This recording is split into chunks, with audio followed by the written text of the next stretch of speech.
Jacinta Nampijinpa Price was one of the star performers during the Voice referendum. Therefore, her analysis of the result and the reaction to the result is interesting and important. So with that in mind, she recently penned an op-ed in The Australian about the Voice result, its drivers, and the open letter from some prominent Yes campaigners in the wake of the Voice referendum failing. So let's look into Jacinta Nampijinpa Price's key points. First, she argues that the Voice failed because it was seen as racially divisive. She writes, "As they do, political experts, campaigners, party officials, commentators, and the like will be analysing the referendum results for months to come. They'll pore over every detail, looking for trends. They'll send out surveys, online polls, and hold focus groups to understand why the Voice failed. But I think the reason it failed is obvious. On October 14th, Australians sent a clear and unmistakable message. We won't be divided by race. It's a lesson that the Yes campaigners and the so-called Indigenous leaders have yet to learn. Despite a 6-state, 60% majority result, they continue to push guilt and grievance politics, playing the victim and doing everything they can to twist this result into an attack on Indigenous Australians. In a cowardly, anonymous letter to parliamentarians, they have tried to make this referendum result about rejection. The letter is a pathetic, cynical attempt to keep race in the national conversation, and to keep Australians divided. They know that this wasn't simply about recognition, and no one was trying to silence the voices of Indigenous people.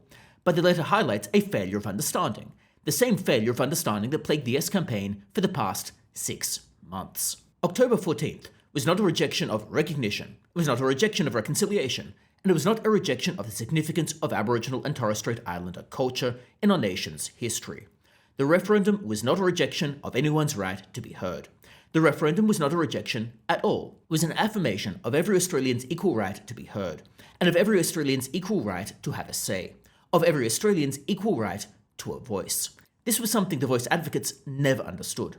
And from the beginning, the road to the referendum was one of exclusivity. Jacinta Nampijinpa Price also continues on, stating, "This us and them language from the Yes campaign continues. The division instigated by the Prime Minister last year continues. If we want to move forward, we must acknowledge that the people who need our help most in this country are not all Indigenous Australians, just as not all Indigenous Australians are in need of our help. There are, of course, some Indigenous Australians who genuinely need our help, but our focus must be on need, not on race." So let's unpackage Jacinta Nampijinpa Price's first overarching point, that the Voice failed because it was seen as divisive, and also that the Voice was not simply about recognition, because there's a few things to unpackage here. Firstly, the Voice, as I've indicated before on multiple times, was not simply about recognition. It was indeed about a powerful body that would have had actual real power.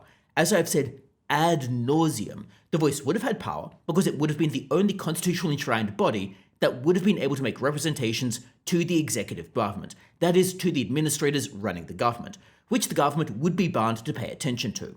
Furthermore, as a result, the government would be bound to consult the Voice. It would be the only such body, the only body in the Constitution with those types of rights. And therefore, it would be the only body that would have that type of right to be able to control the narrative. No other body would have a right to make countervailing representations to the government. Therefore, the Voice would be able to get its point of view across, and no one else would be able to rebut it. This access and money gives it power. It is implicit power. It doesn't need to have a right to veto laws to have power. And the line that went throughout this referendum, that the Voice was merely advisory, it didn't have a veto, was simply sidestepping the core underlying problem. And therefore, the Voice's power, which would lead to it being divisive, was ultimately part of the reason for it failing.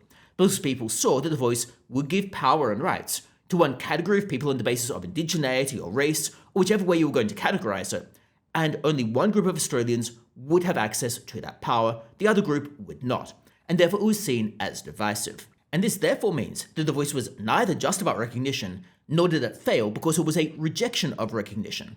The Voice failed because people didn't like that model. Whether or not people would have voted for recognition, symbolic recognition in the Constitution, isn't entirely clear, because Australians never got that opportunity, and therefore casting this referendum as a rejection of recognition, or a rejection of reconciliation, or a rejection of Indigenous Australians is clearly absurd, because Indigenous Australians still have the same voice as every other Australian, and that voice comes in the form of a vote, and it comes in the form of the ability to select your members of Parliament and to vote for your senators. Jacinta Price also talks about a policy recommendation of funding things on the basis of need, and I'll circle back around to that in just a little bit. Jacinta Nampijinpa Price's second point is that she notes not all Indigenous Australians supported the voice. She states, "The Referendum Council's final report, the report Anthony Albanese failed to read, describes how delegates were chosen from the initial Uluru dialogues. It was a process of selection and invitation, where the local host organisations invited 100 delegates to one of 13 First Nations regional dialogues. Dialogues were selected according to the following split: 60% of places for First Nations or traditional owners groups, 20% for community organisations, and 20% for key individuals. It was from this pool that the 250 signatories to the Uluru Statement came. The referendum clearly showed that the 250 signatories did not represent the views of all Indigenous Australians. What should be clearer to anyone is that it has always been paternalistic and wrong for anyone to claim they have the ability or the authority to speak on behalf of all Aboriginal and Torres Strait Islander peoples. But that hasn't stopped them from claiming that they do." In the open letter they write, "Aboriginal and Torres Strait Islander peoples are in shock and are grieving the result. We feel acutely the repudiation of our peoples and the rejection of our efforts to pursue reconciliation in good faith." Far from a message of unity, this letter is a clear example of the division and disharmony the voice would have delivered, and is a continuation of the lies peddled by the Yes campaign across the past 12 months.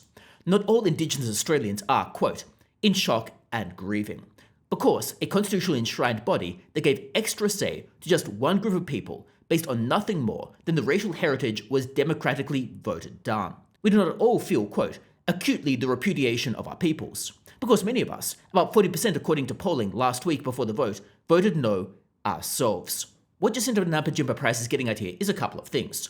First, that not all Indigenous Australians voted for the voice.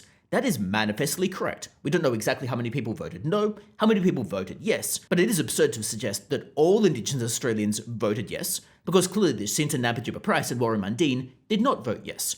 Therefore, there's at least some counterexamples. But more pertinently, how many Indigenous Australians voted no? Well, Jacinta Nampijinpa Price is suggesting it's about 40%, and that was based on polling before the vote. We don't really have actual hard data, because while Anthony Green has looked at polling booths in remote locations, people aren't declaring their heritage or their ethnicity when they are voting. Therefore, we don't know for sure how people voted. But Jacinta Nampijinpa Price does raise a very good point. She raises the point that if this voice body were to come into being, it could easily be just selected by the government and can simply be selected to perhaps support the entrenched elites. It might just be people who already have power amassing more power to exert over people. It might just be a monumental power grab. That is a real danger underlying the voice. After all, the government, so the ALP, never told us how they were going to select people to be on the voice. They never said whether they would be elected or they'd be selected. If they were going to be elected, they never told us how they were going to be. This is despite the fact that some bodies peddled false talking points that they knew how the voice was going to be selected. In particular, for example, the Uluru Dialogue asserted incorrectly that it was a, quote, fact, that the voice body would have equal gender representation, would have regional voices, would be elected, not selected. But those supposed facts were not in fact facts, because the government refused to put up legislation telling us how they would select people to be on that voice. And even if they did, that legislation could be changed over time. The underlying issue is that this voice could simply have entrenched existing elites and existing power bodies. That's something that was an underlying fear. It's a fear that Jacinta Nampijinpa Price and Warren Mundine also asserted about the voice. And this leads me on to the third part, which is Jacinta Nampijinpa Price's policy prescriptions, or at least a couple of the policy points she made in this op-ed. Now, the op-ed was clearly not a whole policy document. It was just raising some possible policy areas to look at. The first one is funding things based on need rather than ethnicity or nationality or some other identity-related characteristic. That's something that most Australians are probably on board with, because Australians appear to have an innate aversion to identity politics, so to speak, and therefore that would likely get reasonable support. But of course, details are necessary. For example, what type of support? How much does it cost? Who does it go to? All of those types of things. It needs to actually have some meat put onto the bones. But that probably is a winning proposition more generally, to fund things based on need rather than these identity characteristics. The second thing Jacinta Nampijinpa Price gets at is auditing many of these Indigenous bodies that are amassing funding from the federal government. Now, I'm not totally sure about the word audit in this context, but absolutely, it is important to take account of where the money is going. It would be remiss and a dereliction of duty on the part of the government to fail to scrutinise what is happening with that money. the government absolutely should be asking questions about how the money is being spent. It would be absurd for the government to just hand out a check and then turn a blind eye. It would be absurd for the government to not ask questions about how the money is being spent. It would be absurd for the government to not ask questions about whether the money is being effective. It is blatantly ridiculous that the government would not engage in some form of quote-unquote audit. And this isn't necessarily about getting anyone. It's not necessarily about punishing anyone. It's just about making sure that the money is spent in the appropriate manner. And it's ridiculous that the government wouldn't do that. But in any case, that's a bit of an overview about Jacinta Nampijinpa Price's reaction to the Voice result and about the open letter that came out after the Voice result. If you've got any thoughts about her views, well, do let me know that in the comments below. And if you've got any thoughts about it more generally, I'd be interested to hear that as well. But otherwise, thanks all for tuning in. Don't forget to subscribe, and hopefully I'll see you next time as well.